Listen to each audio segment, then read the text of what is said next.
I think that salaried class is disproportionately burdened because all indicators, all relevant indicators so suggest. The salaried class last year contributed close to rupees 430 billion to the national kitty, whereas agricultural income, the landed aristocracy's contribution to the total government revenue was 4%. Agriculture is about 24% of the GDP. And the income from this sector's, its contribution to the national revenue is barely 4%. Same is true for, retail and wholesale sector. It's about 18% of the, economy. And its contribution is under 3%. There is absolutely no are already in the tax net and let other segments and sectors where we know for a fact that they are making good money and they've not been, government has not tried hard enough to bring those segments in the tax. So what's happening is that people who are compliant, people who are taxpayers, they are actually being burdened for those who are either evade tax or they have not been brought under the tax. So this is the basic, argument that this salaried class contribute more than it's actually due share in them. I think government definitely wants to improve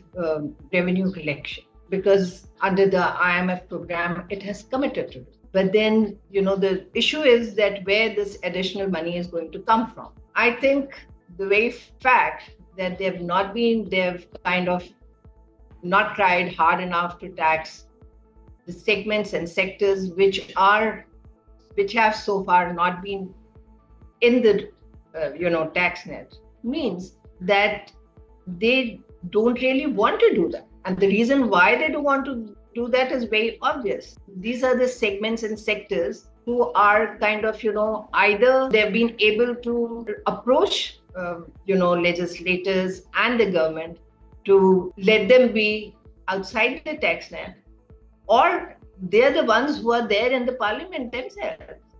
So I think the government is actually shielding these segments and sectors and making ordinary people pay for the shortfall that is there because they have not been contributing their fair share.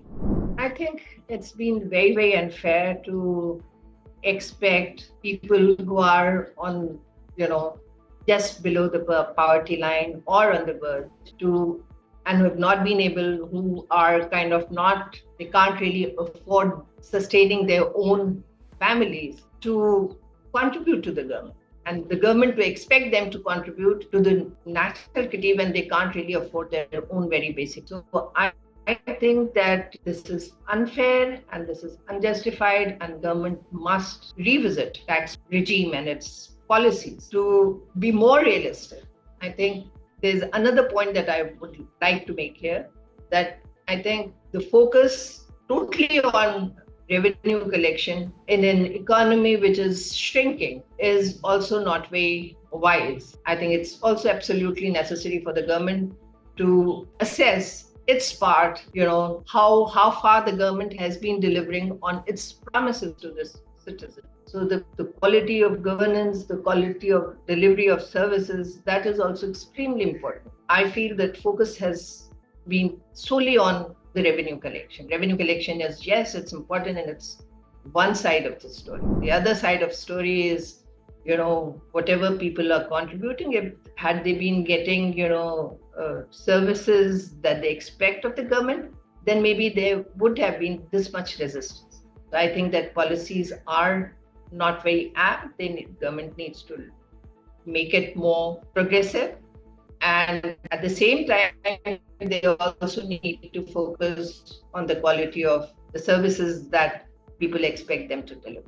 Parliamentarians in both tier of government, in the federal and provincial assemblies, are discussing budget right now, their own respective budgets right now.